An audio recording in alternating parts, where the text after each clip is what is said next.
Welcome to Telangana వెలుగు. నేను మీ రాజు. రాజు యువ వికాసం టార్గెట్ దాదాపుగా 8,000 కోట్ల 83,023 కోట్ల వరకు. సో 8 లక్షల కోట్లు కేటాయించడం అనేది జరిగింది.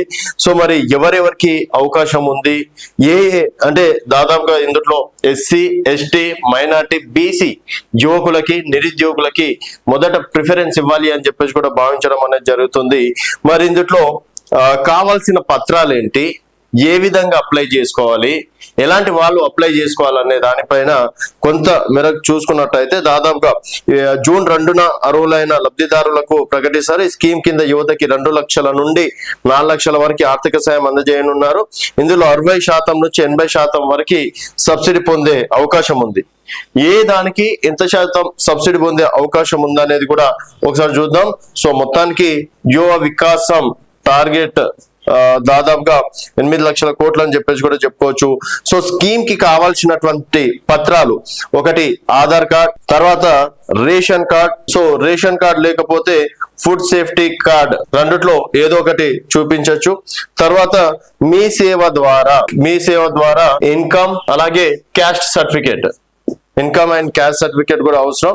తర్వాత పర్మనెంట్, అది కూడా అంటే డ్రైవింగ్ ఫీల్డ్ సంబంధించి కార్ అట్లాంటివి ఏమన్నా అప్లై చేసుకున్నట్టయితే పర్మనెంట్ డ్రైవింగ్ లైసెన్స్ అని చెప్పేసి కూడా చెప్పుకోవచ్చు. సో ఇవి ముఖ్యంగా కావాల్సినవి: ఆధార్ కార్డు, రేషన్ కార్డు, లేకపోతే ఫుడ్ సేఫ్టీ కార్డు, మీ సేవ నుంచి తీసినటువంటి ఇన్కమ్, అలాగే క్యాస్ట్ సర్టిఫికేట్, అలాగే డ్రైవింగ్ లైసెన్స్ అనేది ఇంపార్టెంట్ గా చెప్పుకోవచ్చు.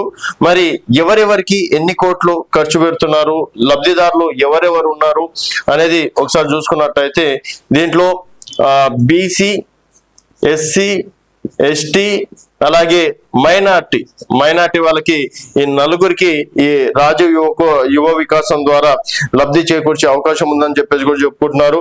అలాగే ఇందులో ఎవరెవరికి అవకాశం ఇస్తారనేది చూసుకున్నట్టయితే ఎవరైతే మొదటిసారి రుణం పొందుతున్నారో వారికి అవకాశం అని చెప్పేసి అంటున్నారు.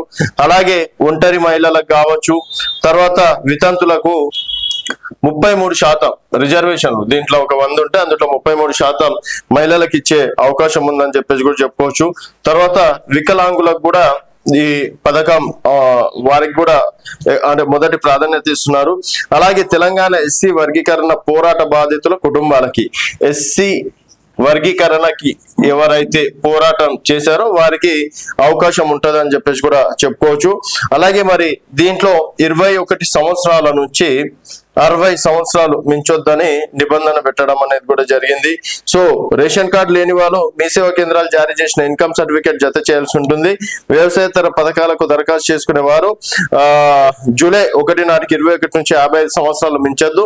వ్యవసాయ పథకాల కోసం అప్లై చేసుకునే వారు 21 నుంచి 60 సంవత్సరాలు మించొద్దు అని చెప్పేసి నిబంధన పెట్టడం అనేది జరిగింది. అలాగే ఈబీసీలకు కూడా దీంట్లో అవకాశం కల్పిస్తున్నారు. మరి జిల్లా స్థాయిలో సెలక్షన్ ఏ విధంగా ఉంటుంది అనేది ఒకసారి చూసుకున్నట్టయితే దరఖాస్తులను జిల్లా స్థాయిలో సెలక్షన్ కమిటీ ఎంపిక చేయనుంది.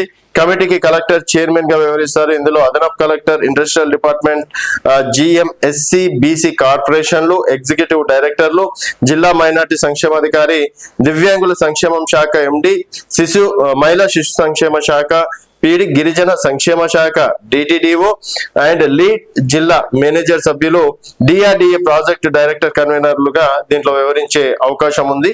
సో జియో కూడా రిలీజ్ చేశారు కాబట్టి ఏప్రిల్ 5 వరకు చివరి తేదీ ఉంది.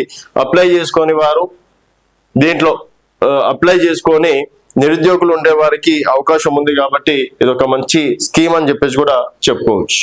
చూస్తూనే ఉండండి తెలంగాణ వెలుగు.